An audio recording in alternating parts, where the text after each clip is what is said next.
Yeah, we're just opening up the Zoom. So bonjour tout le monde, bienvenue, welcome online and in person to Concordia University's fourth space. Thanks so much for joining us for today's event, Tire-toi une bûche with the Login Log. Fourth space is located on unceded Indigenous lands in Tiohtià:ke, Montreal.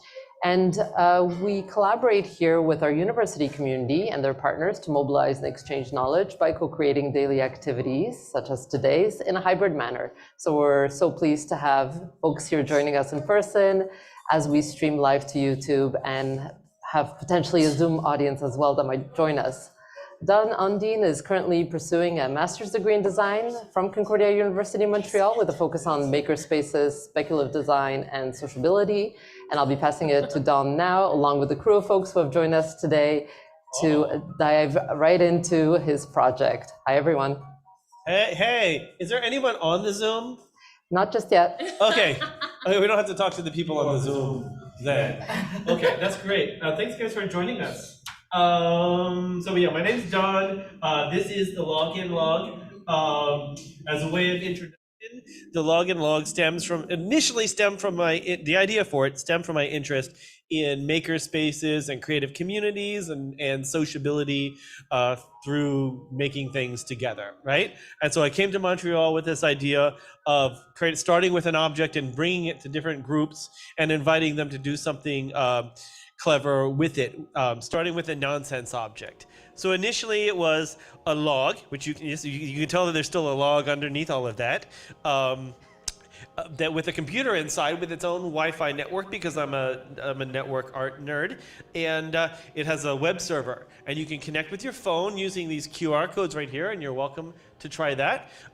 You use the first QR code to connect to the Wi-Fi network in the log, and then you use the second QR code to connect to the Login Logs 1 webpage, which invites you to log in, and you make up a login name, and it'll ask you a question about what else the log could be, and then you log in with your login in the logins login page, and then it logs your login in the log inside the log.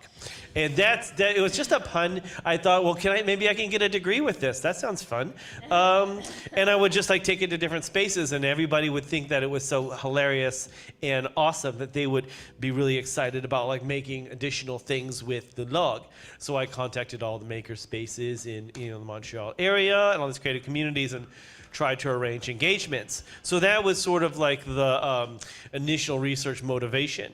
But as I pursued this, what I found was not only is it a nonsense object, but people were responding in often nonsensical ways to the nonsense prompt by, maybe not calling me back, not engaging with me, unplugging it, turning it off, not liking it. And so it's part of the experience became also what happened when I met with really awesome communities that really did amazing things. What happened when no one called me back, and what would I do with the log to sort of make it more noticeable? And then I started to think, well, how do I capture these experiences within an object, and how do I make an object a log of my experience with the Login Log? And so the log is a reflect not only of really awesome engagements with folks, and some of these folks are here today, but also, a reflection of my engagement with the folks that you don't see here, the people who didn't participate. And I've been exploring more and more in design how we can more carefully reflect on those that are not present in our design experiences. We're not designing just for the people who participate, but also for the people who don't participate. And what is that? And what impact does that have on the object itself? And what impact does that have on the designer? Because a lot of what you'll notice in the log, particularly in the content that's spewed out here, is my own sense of social anxiety about how come no one wants to play with my thing.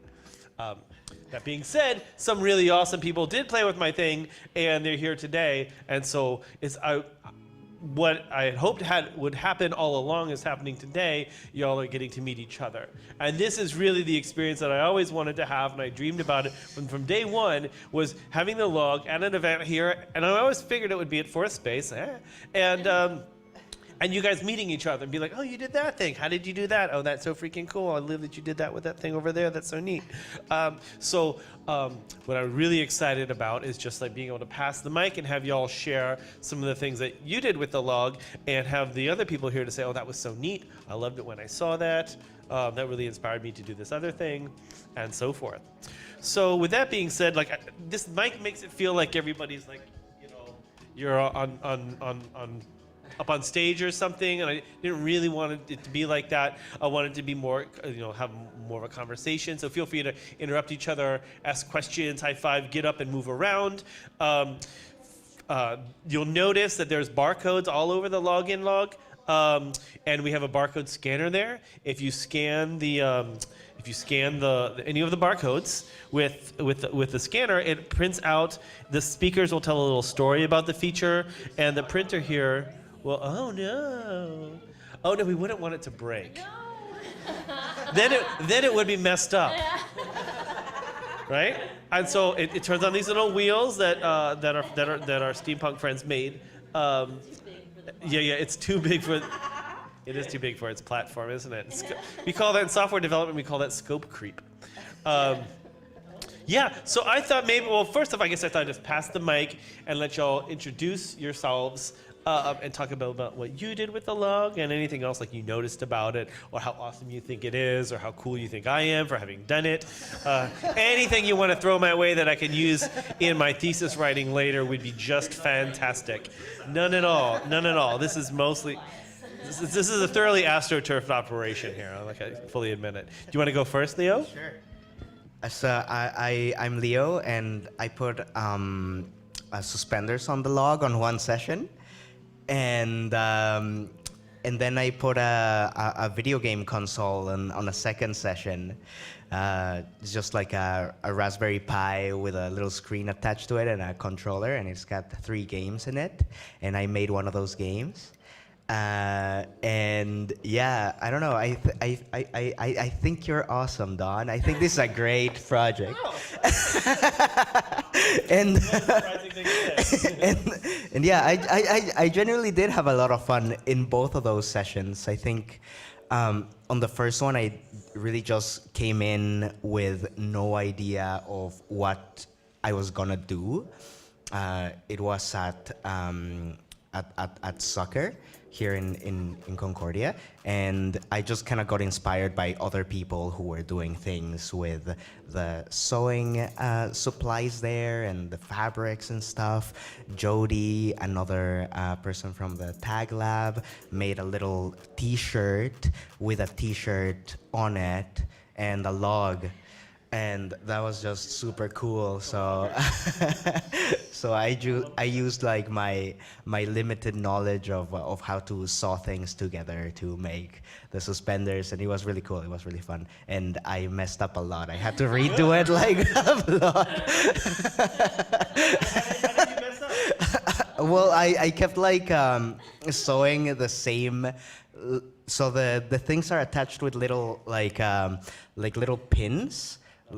You know, one of them clamps onto the other one, so they're actually pretty detachable if you wanted to like get rid of them. Nice, so they're adjustable. Exactly, right? Exactly. Yeah. This is a very small one. So. As it becomes a real boy, you can really like adjust it and.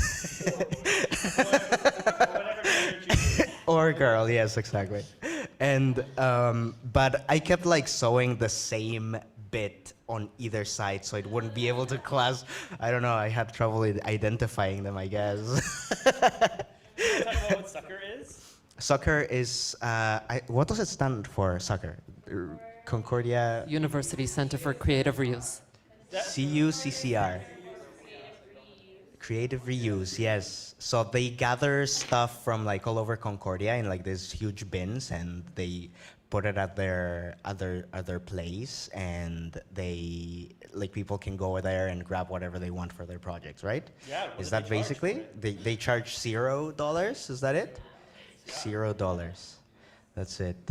Yeah, and they have a ton of cool stuff. Yeah, highly recommend it. Yeah. It's my favorite place. Hands down. Yeah, it's the best. Yeah, and then the pie was a little bit more calculated. I had all the materials in the lab, and I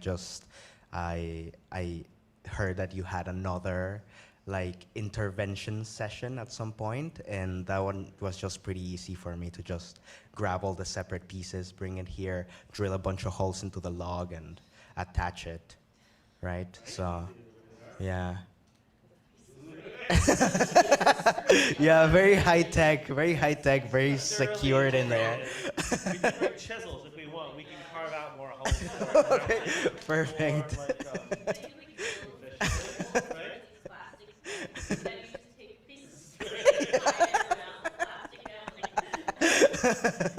Yeah, very, Yeah, you're right. We could have very well engineered. We ordered the holes. They were real holes.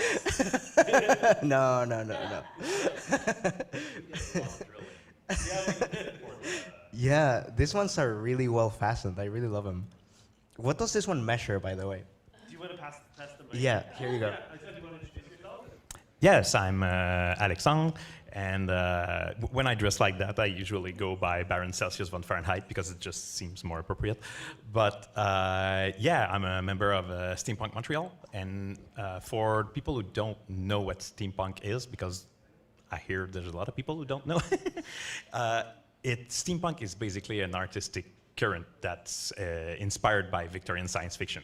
So Jules Verne and H.G. Wells, Mary Shelley, all these things. These people imagined what the future was going to look like. Turns out the future didn't look like that at all. But we liked that old future, so we do retro-futurism.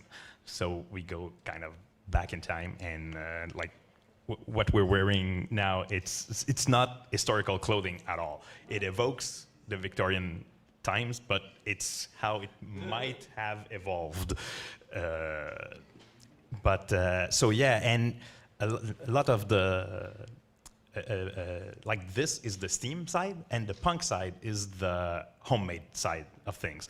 So it's very important in steampunk to make your own things, not necessarily hand make everything, but like there must always be something creative. We tell people to start with what they're good at and then expand, learn other skills. And we want to be welcoming in the community, so we're not gonna say, no, you can't buy your clothes. No, if you want to just start with something small, just buy. And not everyone, like we costume today because it shows, it's more visual, but a lot of people don't actually dress up. It's one of the ways to do it. Some people do steampunk clothing. I'm actually useless with clothing. I make gadgets and I hide my clothing under the gadgets. And we have other people who make entire dresses or things like that. We have people who do makeup, people who do jewelry or cakes or whatever, drawings. So it can really be expressed in any way.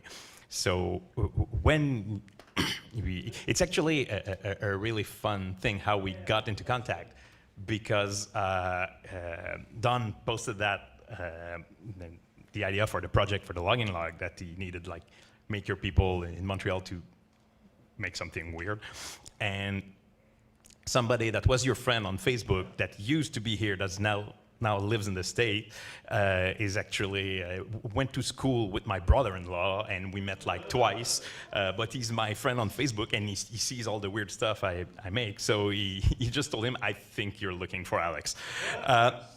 And when he explained to me what it was, I was like, yeah, that's for us. That's our thing. That we already make like ridiculous things that look cool, so and that are absolutely useless. So I asked the whole community, like, whoever's interested, come, we're gonna do a meeting and just like brainstorm about this thing. So Don brought the log, and it was like in the basement of one of our friends. There was like 5 or 6 of us, and everybody came in with very different ideas. And at that point, it was really like just a log. Like there was really like no gadgets on it or anything. So it was hard to decide, like, how are we doing this? Are we doing like one thing that we do together? And that's something that I also think that's awesome, because we usually work each on our own things. We're not like a group that make things together, usually. We do sometimes little workshops where people share a little bit, but it's relatively rare and relatively recent. We usually, like, I make my gadgets, and she'll make her costumes, and another one will make like Nerf guns, and another one will make other things.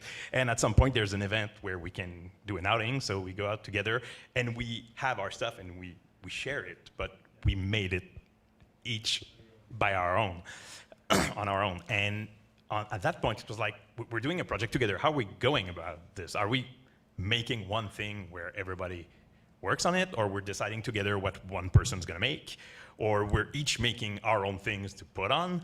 So, and it was a bit of all that. Like, when I can go into what we decided. Just interrupt me if you want to add some things. I know I talk a lot.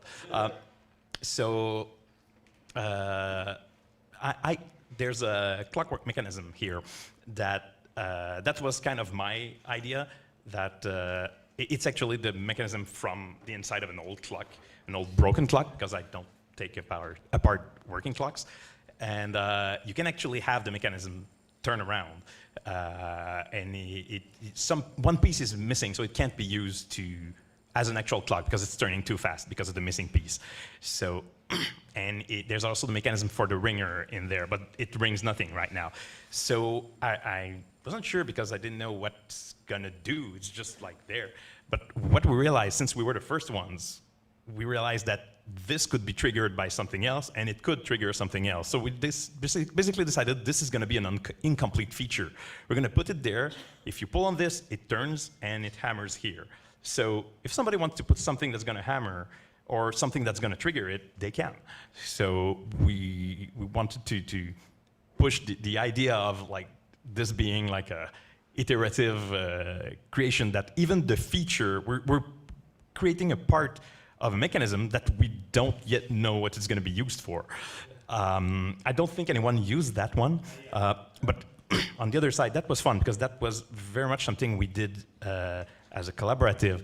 I had this, I think it's an old thermometer from like some kind of industrial machine that with how do you say, yeah, kind of like a gauge. And I had before used something similar in another build that I made, where. So every time someone connects to the Wi-Fi, it plays Danger Zone. Do you know who wrote Danger Zone, right? Kenny Loggins. Every time someone logs out of the Wi-Fi, plays Footloose. Also Kenny Loggins. That makes perfect sense. So, yeah, the little gauge, I had used it on a build and used like an electric motor on the back to make it move. So what I thought is that we could have that, once again, as an incomplete feature, hooked into the, hooked into the little computer brain, and that somebody could, we wouldn't create a program that used it. We would just add it basically as a peripheral that could be used by somebody else. But I didn't know how to do that, but one of the guys from the group was very good at like Pi and things like that and servo motors. So basically I designed how we were gonna fit it in there, but he like brought the servo motor from his stuff and he and Don hooked it on together, and I had no idea how that worked. So we were working at the same time on this thing, but for different parts. So that was one of the very first time that I really built something saying, okay, I'm gonna do this part, you're gonna do this part. I have no idea how you're gonna do this. You have no idea how I'm gonna do this.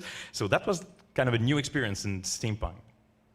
And one of the guys wanted to put wheels on it. He thought that it was really missing wheels. And since it was supposed to not be useful, we decided to put the wheels in a square so that it can only turn around on itself.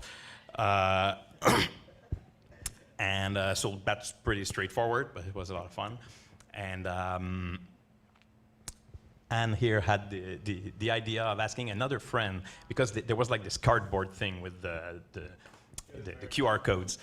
And we have another friend that wasn't there, but has like this laser. Yeah, that's what we had. So, and we have a friend who has that laser thing that can draw on wood, like by burning it. So she designed it, sent it to the other guy who made it, and then together with my wife, who's also in steampunk, they made the whole frame and all that, and personalized it.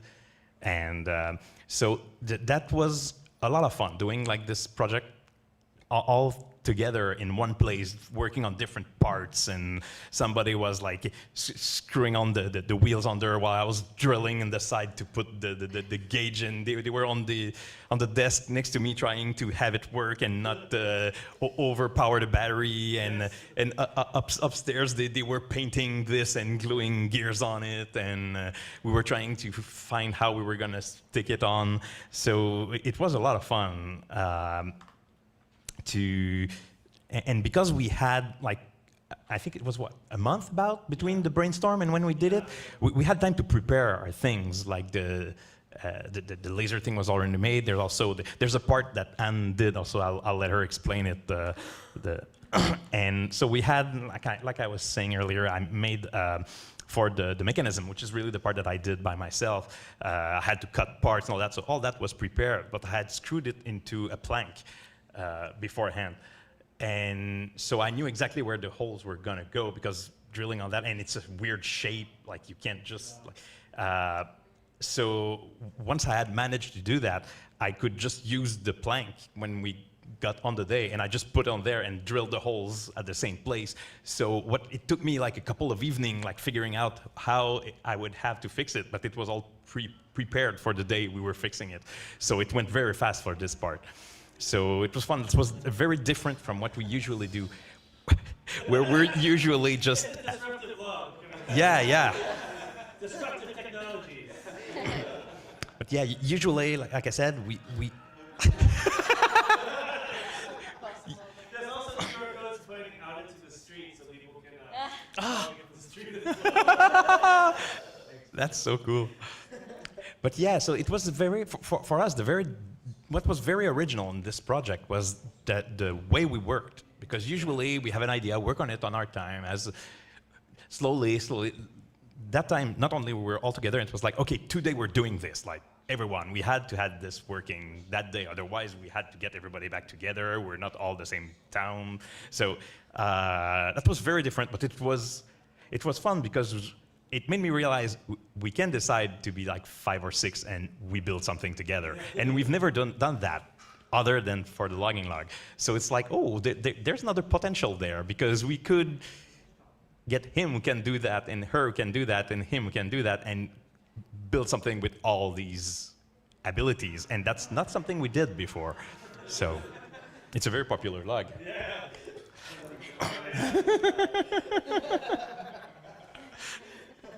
So I'll pass the mic on to you. Right? Yeah, they're trying to connect get on a Wi-Fi. Only when you connect to this Wi-Fi, you only connect to the log. You lose the internet when you're connected to the log. We want you to focus and get close and not be distracted by the broader internet. You just get on the intree net of logging log. Yes, more net inside the log. And you want to share? Yeah, it was a lot of fun also, like Alex just said. And because I'm also an artist, part of the steampunk group, and I have a graphic arts background too. So what I saw that I could do was more of visual, something more about the visual part instead of the functionality of something. So I just thought, yeah, like he said, the first thing was this is just printed on a sheet of paper, so we can do something better with it.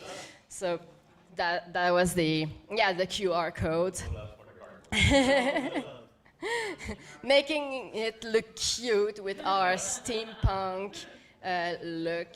And then the computer, the first computer that was there was inside this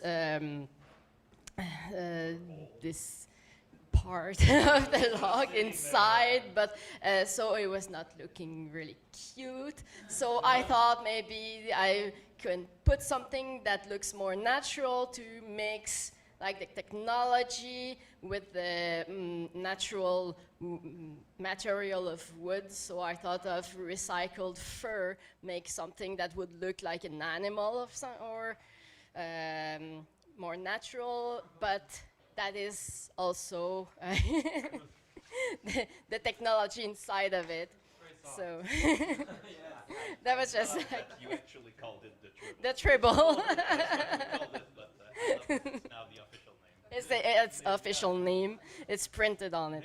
It's also multiplying. Yeah, so I really like the idea of mixing all those ideas of all those different people. It's like cadavre exquis in French, but in a visual way. So I really like the idea, but we were the first ones to participate. So it was hard at first to to think of something that could be enhanced by other people. So I'm really glad to see it today, to see the result, and congratulations. And I just realized that we were hoping for the clockwork mechanism to be like for people to follow up on it, and I realized that the thing that people gave another function to is actually the gauge, because they used it to hook on the T-shirt that you were saying. It's actually hooked to that. So that's not something we thought people would do. We didn't never expected, oh, somebody's probably gonna hang up a mini T-shirt onto this. No. So that's part of the fun. And I love the idea, because the tribble, I would never have thought, even if we were both like in the steampunk, to add fur to it. That's not, because like I said, I don't do clothing and all that. I do gadgets. So for me, it was, okay, we're gonna put gears, we're gonna put things like that. And she came in with the tribble. I was like, wow, that's completely different. And I found it nice, because it was a little bit of everybody. It's such an inviting tactile thing too. Like the technology inside is so like rickety, and those wires going everywhere, and you're always trying to like contain all the circuits. It's like a stack of like computer and like extra boards and all this shit, and then there's a bunch of wires coming out, this little connect, and it just looks like a mess, right? And I feel like the tribble just makes it so much warm and inviting. It makes me wonder why more of our technology isn't like warm and fuzzy. Why is it all like, yeah, everything's boxy and sleek and metallic and hard and shiny. So it could be soft. More organic. Yeah, it could be more furry and soft. We can put some fur on our smartphones. Yes, I love a furry smartphone would be fantastic. Do I pass the mic? Yeah, you want to pass the mic to Juan? Well, my name is Juan, and I met Don dancing, which was a very special way of meeting someone without speaking. Then I found him again at my second favorite place here, which is the soccer, working in the log, and I went into the project, and I think it's amazing the way he creates this community. I believe that art is that, or art technique, or art and technique, however we want to call it. And I decided to add a small a mini book to the log. I want him to read, you know. And I was really captivated by this idea of Don. Beside his humor, his giant humor and way of seeing things in this way, I'm really focused on this idea of becoming producers, not consumers. So I believe you have to try to make as much as we can, books, clothes, technology, whatever. So that's why I'm here. I'm related. I really love this project. So that's the thing. Awesome. Trisha, do you want to share? And then we. Oh, sure. Oh gosh. Well, actually, I Do you have can questions? say. Yeah, go. I just wanted to say, after you first introduced it and then you were starting to pass around the mic, I was like, this is like a campfire around the log, storytelling about. Yes, absolutely. We can probably set it on fire. Why not? The mini box of matches, you know? Wow. Yeah. Well, hello, I'm Trisha. I saw this log evolve as I was one of the people that unplugged the log.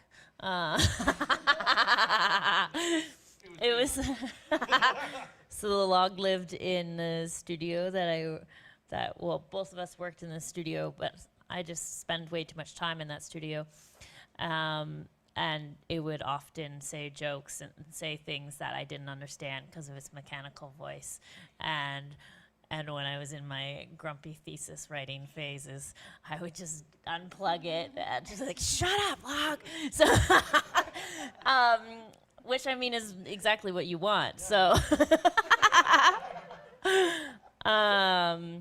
but yeah, it was really cool to kind of get to see it evolve as a spectator. Also to hear like things that you were struggling with, Don, as it was evolving. That was really interesting to hear. Obviously, because it's not my creation. I'm just watching as it evolves and as you evolve with it.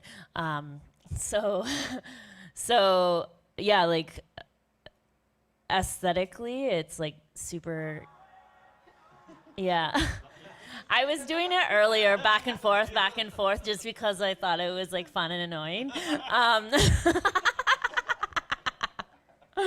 Yeah. Touche.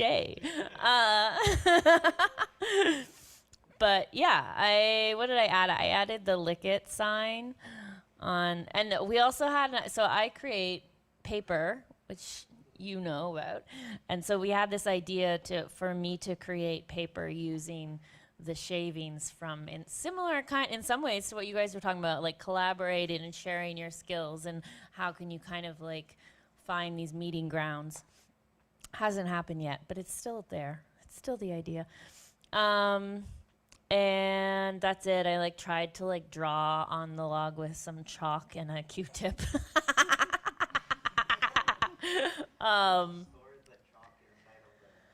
It's still there, right? I think so. Yeah.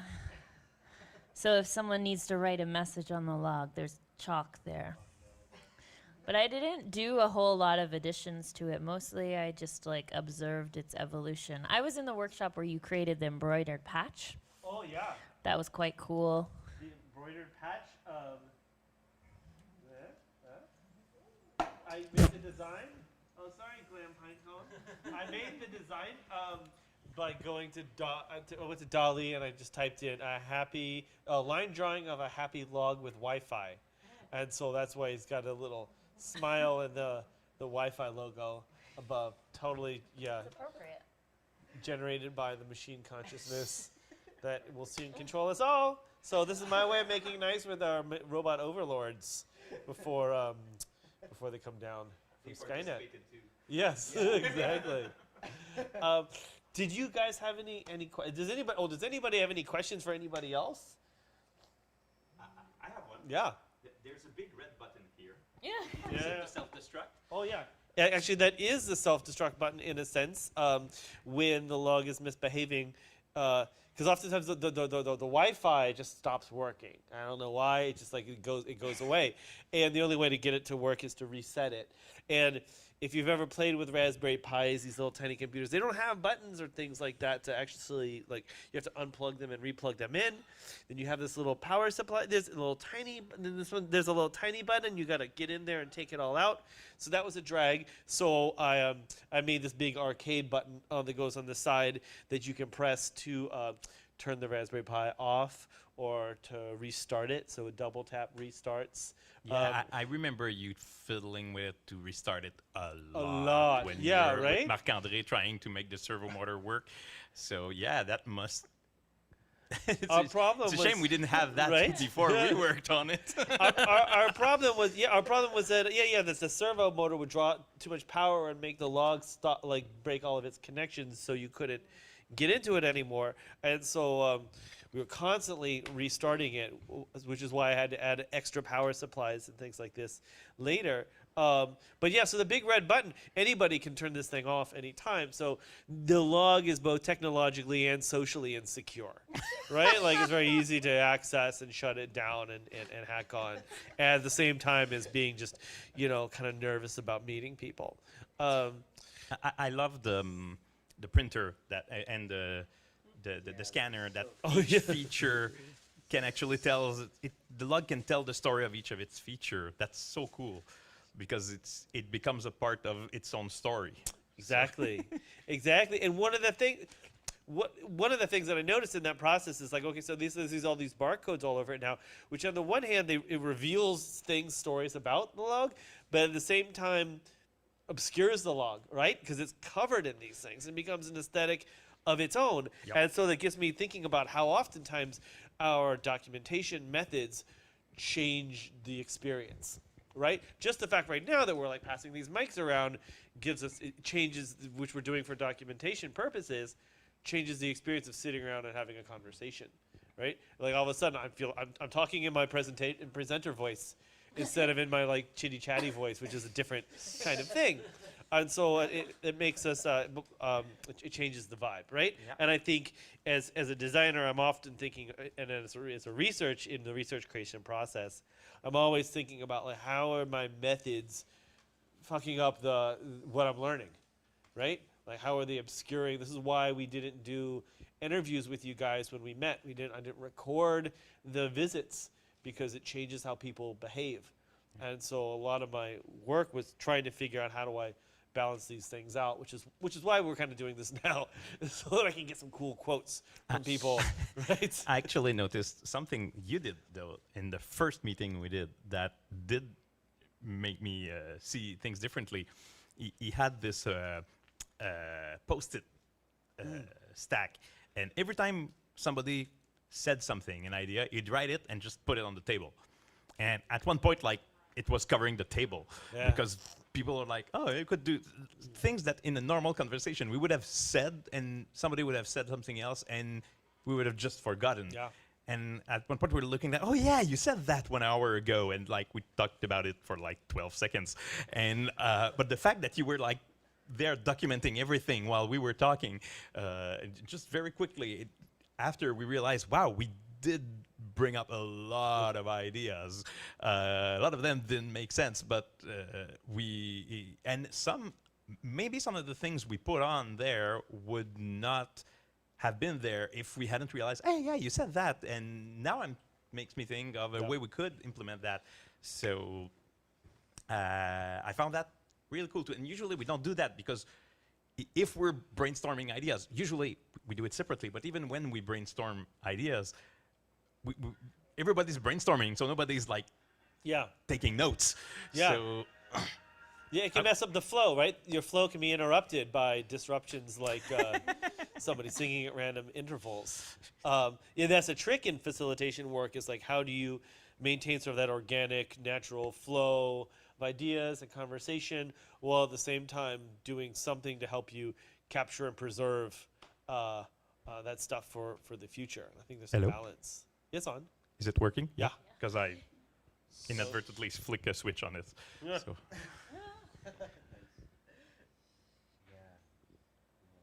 Does anybody want to? Does anybody have any questions about any of the features that we could scan and read the story? What's this one? Which one is that? Valve. Oh, that got added on like Thursday, so there's no barcode for it. It doesn't have any barcode. No, there's not. I said there's not a barcode. Ask me something. Ask me. You said you made a game. Oh, for it. yeah. Also, there's no barcode. These things all get added on Thursday. What sort of so they game have is it? not been documented. It's a Bitsy game. It was made with like the Bitsy editor. It's like a web-based pixel art game engine, and is just basically a very basic game where you can just move around and trigger conversations with things. And it's about being a microalga in a coral reef, trapped in a coral reef, and you're trying to like evolve and get out of there to photosynthesize in the sunlight. And yeah, I thought it was pretty fitting for the log because just it's like nature, you know, like the log also photosynthesizes if it was attached to a tree. And and also I think the log could be a great gaming console, you know, it like I feel like we all see whatever we want to see in the log, and I see an arcade machine. I like the idea we project our own shit onto the thing. Exactly. Very much so. So it is a projection and a projector. Yeah, another thing that I wanted to bring up is that on the session that I was on when I was working on the suspenders, I was thinking about that Ren and Stimpy log commercials. Were you like consciously thinking about that when you came up with the idea of the log, or? Oh yeah, well, yeah, for sure. Okay. Definitely, like that was definitely part of it. The reason I had it is because I was living in Brooklyn, and somewhere there was. I forget how they got brought. I think somebody brought home, gave me a bunch of log stumps like this, and they were just sort of sitting in the backyard or something. And I was taking to like carving them and shaving off the bark on some of them and lacquering them, and carving people's initials and putting little legs on the bottom and giving them as wedding gifts and things like that.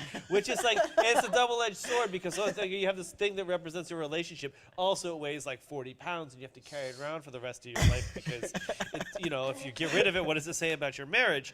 And so I like giving these troublesome wedding presents. Hey, all those people are still together. So I had these, right? And I've always been interested in like useless technology, and at the time everyone was talking about the quantified self and like measuring everything and like Fitbits and stuff. And so I was thinking about this idea called smart log for a long time, of a log that just logged information, like it logged as like geolocation, but because it's just sitting there, it's always the same all the time. Right. Or it has a step counter attached to it, right? So it could measure its steps, but of course it never takes steps because it's just sitting there like a log. But all of this would go into some sort of data repository that would be tracked and analyzed and just flatline all values.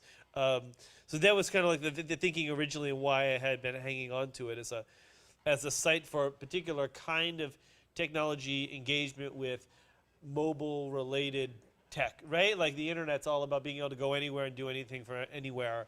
I wanted to create an internet that's only accessible through this one physical thing. It's kind of like the opposite of that. And similarly, engaging with mobile technologies was something that's heavy and awkward to move. And just to sort of flip the script on that.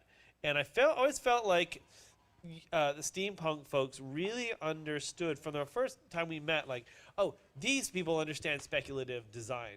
Like, I don't know if that's a term that you guys toss around a lot in your lives, but you're occupying a speculative design space through your practice. Well, I know, I'm not even sure what you mean by speculative design, to be honest. Yeah, absolutely. So there's a broad spectrum of thinking about design as more than just designing to solve a problem, but more like doing art in a designerly way, right? Like, okay. And so speculative design or critical design are is the idea of using design to create a pause or a reflection on what it is that we're really doing, okay. Right? So the idea of putting designing a thing that's like a Fitbit attached to a log might be a way of reflecting on why are we quantifying all this shit to begin with, and who is it for, right? Yeah. And well, so the first time we met, yeah. we talked about that, because you were telling me, I didn't remember the term, but you were telling me about these things, and I was telling you that the very first steampunk machine that I made was I like a lot of people would make like a jetpack or windpack or Ghostbuster pack, and obviously if you want to do a costume, doing a backpack has the advantage that you have a lot more room to put like working parts in there. So I wanted to do a backpack, but I wanted to do something original. And at one point I was in a flea market and I saw for sale a telegraph. And I didn't get that one because it was very expensive, but I was like, that's what I'm going to do. I'm going to do a portable telegraph. And it's going to basically be a Victorian cell phone. But it's going to be like an entire backpack, and you're going to have it strapped to your arm with a big antenna and a piston to make the power and all that. And the idea was to take the one thing that was always, that we saw everywhere today. Everybody has a cell phone. And if you would tell somebody from like the 1850s, like someday we're going to always carry portable wireless communication device, you wouldn't have envisioned an iPhone. They would have envisioned like something big like that, and even that would have been incredibly sci-fi for them. So it was kind of a bit of a reflection on what we have. And sometimes we'll do just like, I don't remember if I showed you, but I have this kind of, it was supposed to be some kind of ray gun. And I built it because I had the part and I thought it looked cool together. It's made out of a cane handle, 2 candlesticks, and like a speaker plug. And I just like glued all that together and made some kind of, like I said, ray gun. And once I was done, I was like, yeah, but there's no trigger on this. So that doesn't really make sense. So maybe we could like trigger it with our will. And then I said, oh, well, that's actually what it's gonna be. It's gonna be like a mental wave amplifier, and it actually projects your consciousness so you can like mind control people and things like that. So I actually invented the purpose once it was done. Yeah. So that kind of reminds me of what you're saying. But what really caught me, and I think everyone in the group, is the uselessness of this. Because we don't take ourselves seriously in steampunk, obviously. We're like having fun. And the absurdity. Yeah. Because it's like it's a game. We are playing at creating something absurd that doesn't have any purpose for the fun of creating it. So the purpose is not the result; it's the creation. Yeah, and like we have a lot of things like just an example. There's a friend we have who's been into steampunk for just a couple of years, but she recently made like this big steampunk gun, and when we meet people outside the community, she's like they're impressed by it, and she's like, yeah, and I have a night vision thing, and then she removes like this little bag on top, and there's actually a candle on top of it. So it's basically just gonna make you visible. It's absolutely useless to shoot something with a gun when you have a candle on it. But so that's the thing. We were talking about making at some point. One of the guys we were giving a panel and people were applauding. It was a panel on gadgets. So our mind was on making gadgets, and people were applauding. He's like, you know what would be cool? Like a big box with 2 hands that can applaud, and this big crank on the side to make them applaud, which is like way more tiresome than actually applauding by yourself.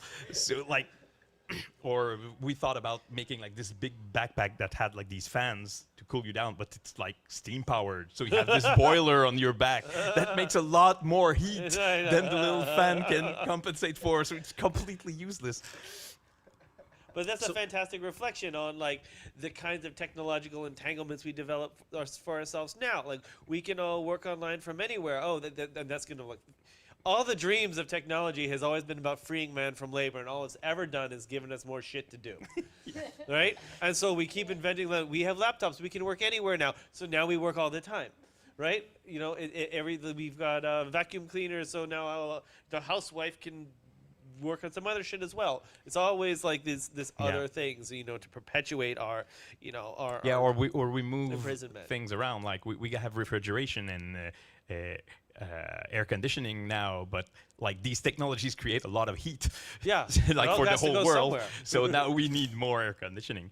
Yeah, so it's kind of that. Like we're just like having fun with the material and the creation. So obviously for us, and I was surprised when you told me that you had a hard time finding groups that would, because when you told me about that, I was like, people are gonna go nuts with that. Like I knew everybody would love this. It's just so wonderful. It's like an excuse to do what we love to do, like to do some ridiculous shit with that looks cool and that kind of works, even though it works for nothing. Yeah. There's like a tension. So I love like what you were saying, the absurdity and the like was it purposeless? I don't want to like make it like a negative term. Okay, cool. Because I think that frees you up to play, right? When you're not producing for a deliverable, then you're able to just experiment and see what happens. Which is kind of also, to be academic, what research creation is. It's about like the journey and exploring like where you're going rather than creating a like clear and understandable end product. but I also think that's something that confuses a lot of people. Like we're so used to like I know as someone who just finished my research creation work, like it was no. Okay.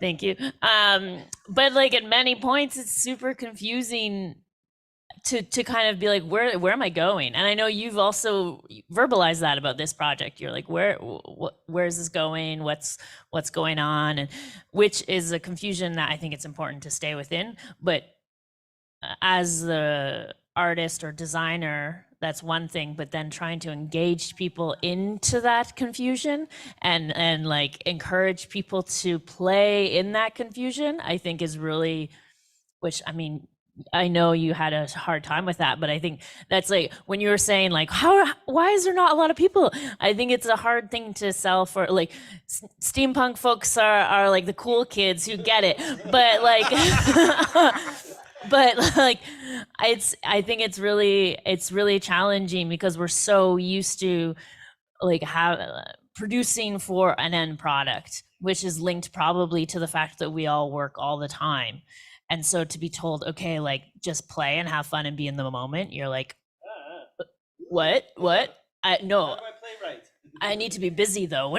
How do I be busy in this? Yeah. Yeah, I just wanted to answer what you just said, that uncertainty creates a lot of anxiety. And for us, I mean, steampunk folks,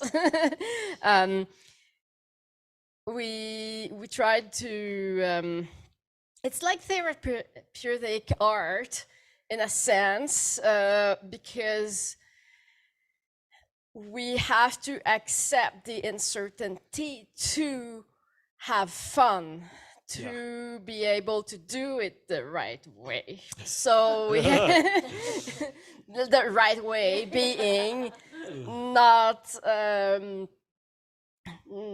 thinking about the end result, to accept the uncertainty. So I really like that idea about this project, and too bad for the people who did not understand right. it. I will say when there's one other space that I was bring the log to and leave for like weeks at a time and get very little traction on it. After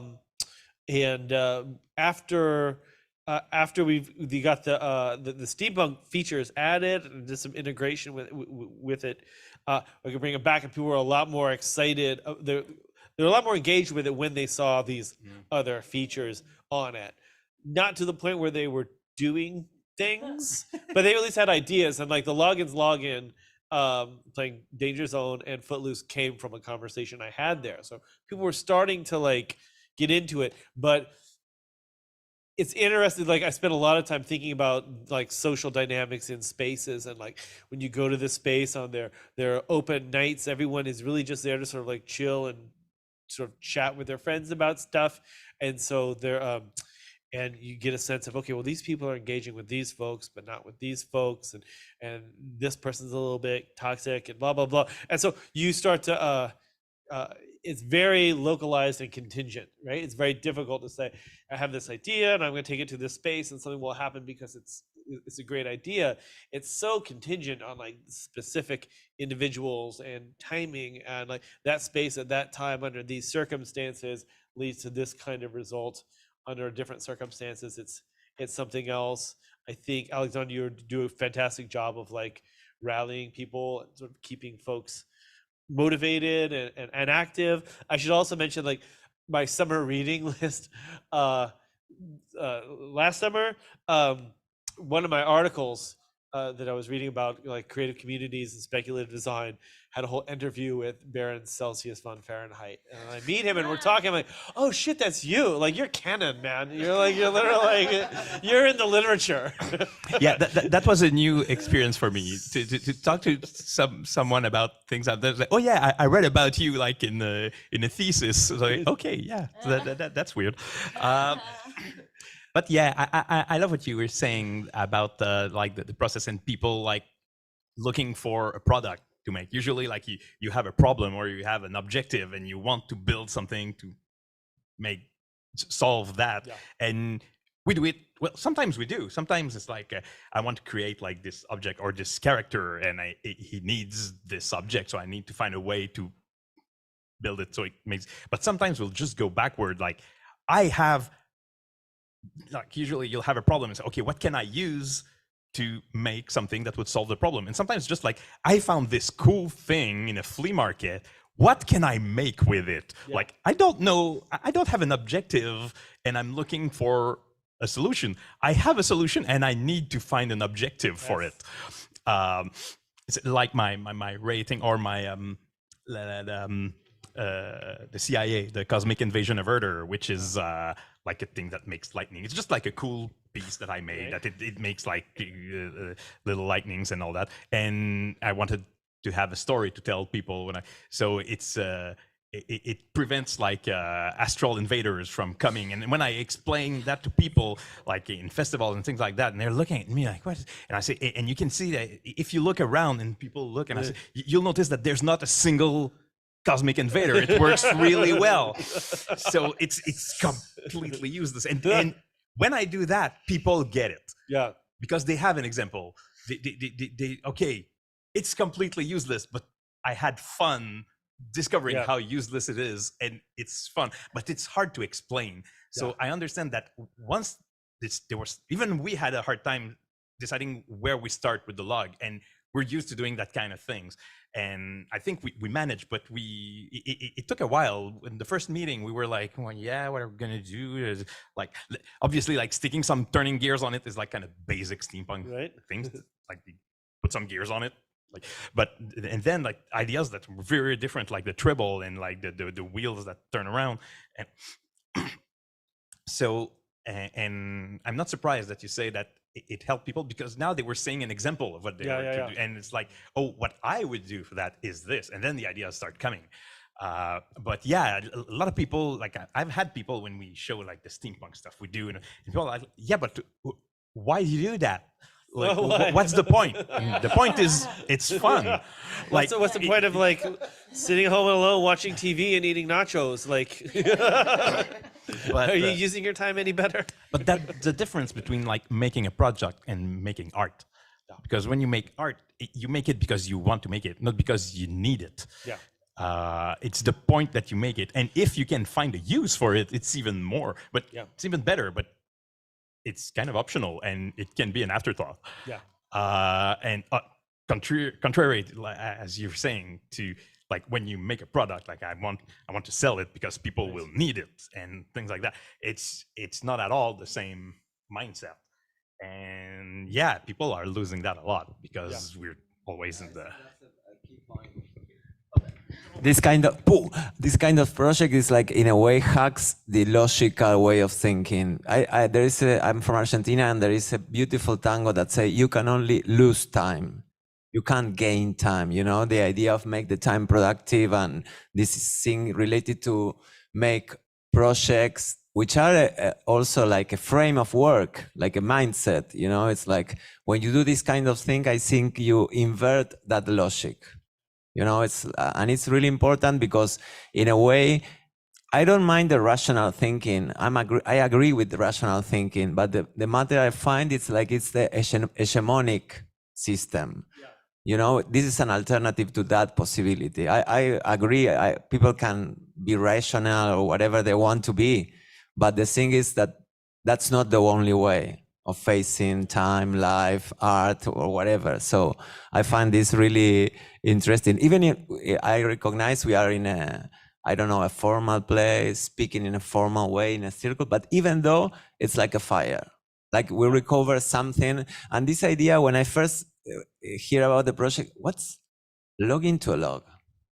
Log into a log. Say it as many times as you can, and it's going to like make something in your brain. You know what I mean? It's like linguistical even. Not logging the log, Kenny Loggins. You know, you start going in a way, it declassifies our way of thinking. I love that. And I love the idea of losing. Why am I doing a small book for the log? Why? You know, it's why did that girl did the mini T-shirt? She spent lots of time, you know. But in a way, it's like a statement. I do it because I want to waste in it. I don't know. I don't mean wasting, but I want to waste my time, even though I will waste it. Yeah. Yeah, it's basically. my time, our time. It was just making me think of it's almost like when you're trying to come up with something, you need that time. Otherwise, you're just directed somewhere. And it's like a compass. So this is almost like an absurd compass. Like to sit around, there's all these ideas, but it's not actually moving anywhere. And we're not saying one thing, but it's a way to like declassify or remove those barriers to just be in this silly, laughable state to then just receive the next idea. Now I'm just seeing it as like an absurd compass. I can just. I like that. Yes. I like that word you said, declassify. Right? To the declassified thing from South America straight to Montreal, declassifying on my way to Montreal. I think that's the key word for my work. You know, it's like, why this word means that? Why project? Yeah, why making a project should imply that you have to have a focus and an objective and a method. And why can't you just have a project which is not a project? It's this, for example. It's logging the log, you know, it's something like that. So I work a lot with encyclopedias, with old ones. And so I for example, I pick up a British encyclopedia from 113 or 31, and you start looking for words, and they are meaningless. Cities that don't exist anymore, animals that they are classified in such a different way that they aren't the same. So everything you see and you take for granted there as a truth is all fake. They were wasting their time, you know, in a way. Pages and pages and pages of classification that is useless in a way. Maybe it was useful at some moment, but it's really attached to that time, and it gets lost in a way. Its sense. So I think declassifying is the only way we can try to avoid this formatting of ourselves. I think I see that I feel really related to this project in that manner. You know, it's like, what the fuck? Everything is useless. Just accept that everything is Yeah, useless. we are useless. Like we all take things so seriously, right? Yeah. Like we're just like, oh yeah, this is gonna be so meaningful. Oh, people are really gonna understand what I'm trying to say. But like in 5 years, no one's gonna care. I don't know if that's inspiring or depressing. Yeah, maybe. But I had a question about like getting people to not necessarily like intervene in it, but engage with the log.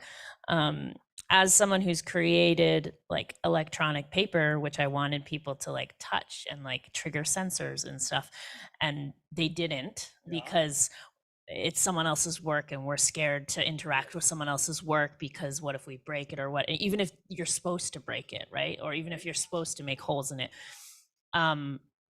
Did you find that was like, did you notice if people kind of like had a hesitation to kind of not necessarily even engaging, but even like scanning things or like just like approaching it? And like, was there a way that shifted that other than, I mean, you said when the steampunk folks stuff was on there, they were less hesitant, but were there other ways that people like were more or less willing to engage? Yeah, that's a great question, because for me, a lot of my reflection in this work is how people don't engage, right? And the things that I go through to make it like more like, hey, please come, and then people are like, oh, this is, like I used to go to lots of like cool like like punk shows in my hometown, and the way we'd watch bands was like this, no matter how cool the band is rocking, everyone's just like, yeah, this is the most exciting band I've ever seen. you know? And it's like everybody's got that sense of like remove or like aloofness. And it depends on, depending on how things are contextualized, right? Like, but the more I do, like I had the jokes, I have the QR codes. So I think everybody sees a QR code and they understand they're supposed to like click on it and do the thing. Very few people do because they don't like, why would I, right? It's not giving me free Wi-Fi. Who cares? And so that wasn't really like leading to a lot of people logging in, and adding like the barcodes is another. We've got more, but it's not like people are running up all the time to scan things. So I'm having it just like it doing more outgoing things, like it's just telling jokes and spewing out text, just so that people would come up and like look at it, right? And so, but when you put it in a design context or an art context, it's on this little pedestal here, you know, like people have a attitude of like, well, I'm not going to approach this thing because I haven't been expressly invited in personally, and I perceive this as an art object that I therefore should not touch. And even if you have big signs that say please touch, there's a sense of like, well, my job in this space is to look at a thing and sort of move on and then check that off the box. When we did the opening on Thursday, we were really lucky because we had some kids. And kids don't know those rules yet. And they saw this stuff and they saw these things sticking out and they went nuts, right? They were down in there with it, and pulling it. And then, of course, their parents started to see it. And they say, oh, this is something that I can do as well. And everybody gets in there. And it just took a couple words for me to be like, please do this. That's great. Go ahead. And the kids were sort of leading the way. And that was really helpful. But yeah, a lot of the work is like, people not engaging with a thing. And I also think that we have been trained so much in what to expect from our interfaces that we do engage with. I taught a class in creative technology. We talked about intuitive design. Like, what is intuitive design? Like, why do you know on your phone to swipe down from the top to bring in like the little hidden menu thing? Or if I want to bring up my other things, I know I swipe up at an angle from the bottom. Like, what? That's not intuitive. That's just because it's similar to the thing that we were taught to do right beforehand, right? So there's a history. But if you're dropped in from 5 years ago, exactly, to whom, right? To whom are these things intuitive? We've been narrowly prescribed a handful of things that we're allowed to do in our technologically mediated society, and anything outside of that doesn't work. Just gives us nothing back. So we don't do those things. So we see something like this, and like, I don't know what the hell I like. There's not. I don't have enough cues. It doesn't look enough like the handful of things I've been taught that I'm allowed to do for me to do anything with. I think like that's why I feel like the barcode's a little more successful, because like it looks like a gun. I'm American, so we've all been taught what to do with something that has a trigger on it. You pull it, and it's got the little barcodes. And we've been in grocery stores enough, I think, that we perceive that that's a thing that one can do, and it's a way to have your hands off, right, and not touch a thing while accessing it at the same time. Yeah. So I said that gets a little more successful for those reasons, but it's also a reflection on a sense of failure in that, like, our tendency to be standoffish with our world, basically. I know that for my part, like when we started, especially since there was nothing else on the log when we started, I was worried. Yeah. Even though like we said, for us, it's kind of, like you said, it's like kind of natural for us. We get it. I was like, are we gonna mess this up? Like, are we gonna, because we come like with an aesthetic, the Victorian, the steampunk, and I was like, if we do too much, is it gonna be like uninviting for people to do something that doesn't fit with the look we gave it? So we didn't want to do too much, because it was like, and at the same time, I was like, is it gonna be, because you're saying we're gonna work with Makerspace, and I know that makers make like some incredible things. Like, I'm just gonna stick an old clock mechanism on the side. It's like, is this gonna be like the thing that sticks out because it looks bad? So like, even we had this worry, like, is it appropriate what I'm gonna do? Because we weren't sure what we were supposed to do, and we tried, and I think it turned out well. But so somebody who's not even used to do that must be like, well, I'm not gonna drill into it, like, and we did. It was like, let's hope that we're going to put on top of that hole is actually going to hold there. So, but yeah, I can imagine that somebody that's not used to this, we're thinking must be like, well, what do you want me to do? I can't like drill a hole in this and put something on it. Yeah, that's exactly what we want you to do. So yeah, it's. I will say I found the steampunk community particularly attuned to the idea that this is it's a part of it's not really an object so much as it is a process, and the idea that other people will come and use this thing later and access it. So you're leaving features sort of open for future interpretation, being a part of what you're doing. That was actually kind of a revelation for us too, because we didn't have any ideas that were complete. Yeah. We had, because often when we design a thing, it's like, oh, I'm going to make this machine and there's going to be like a piston on the side and there's going to be this there and there's going to be this there. But you don't know everything. So you go, you put this and yeah, I should really put something there. It looks empty. I need to find something. So it was kind of like that. We had a couple ideas from where to start. And that's why usually our projects are long term and we like build slowly. Oh, I found this. I could put it on this too. And sometimes we have something that we've built like 4 years ago, we've been using or wearing, and it's like, hey, I found this cool part, I'm gonna add it to it. So it's like, it keeps evolving. But since that was like with the precise deadline, we didn't have like a complete idea. So that's why I was, what if we just put it there and somebody else can decide to complete it later? And that was freeing. As we were, I don't know who was talking about, I think you were talking about like being freed from, that was kind of the thing. It didn't need to do something. It could do something. It came from nowhere and went nowhere, but somebody could put something before or after later. And that was even more interesting because then they were giving purpose to things we made. So we didn't know what it's going to be used for. We just added a feature. Yeah. Like, it's kind of like you're talking about video game. Like you create a new controller, but you don't invent a game. Like I invented this controller, so hopefully somebody will make a game that uses it well, and or somebody makes a game and somebody invents a different controller to control it. So it's kind of like that.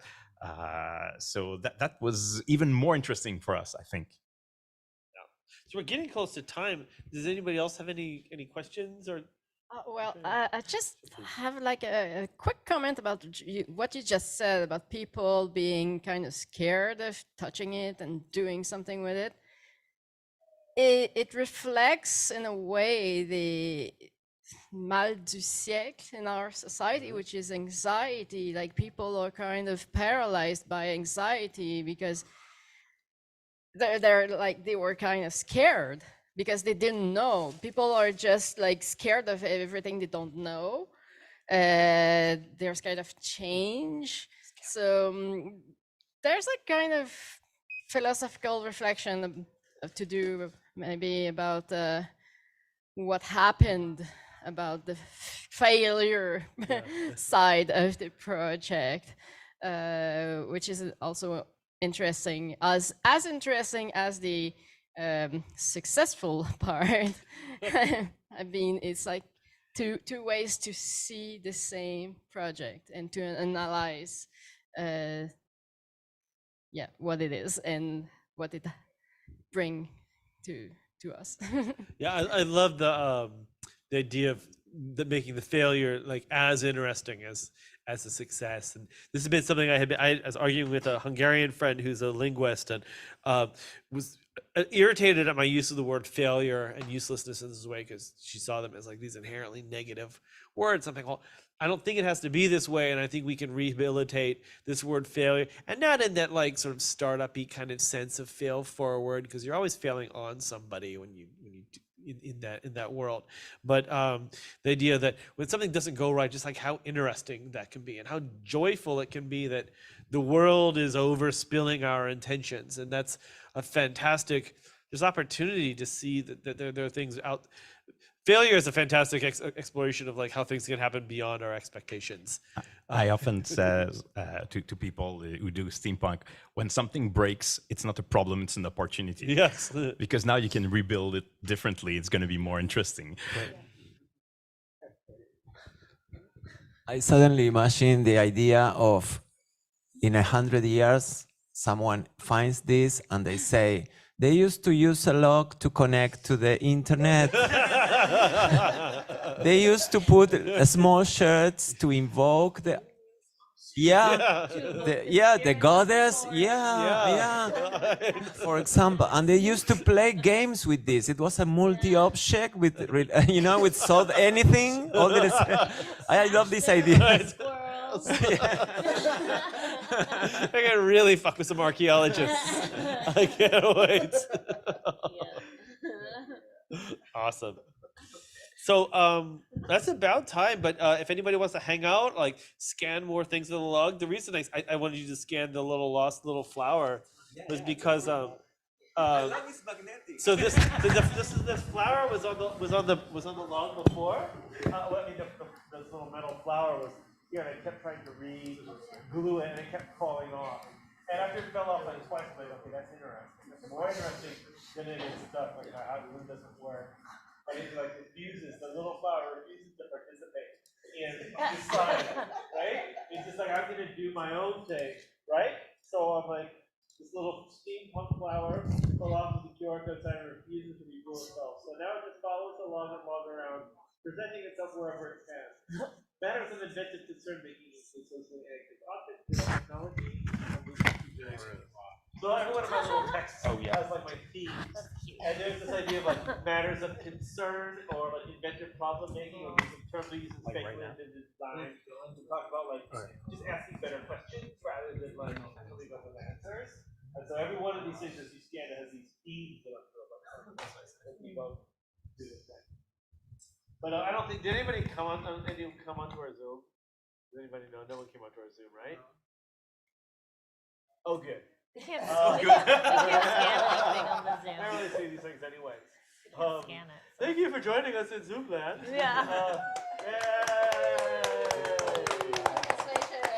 Good. So now we don't have to use microphones anymore. Does anybody want a donut or coffee? What? I want a donut. You donut.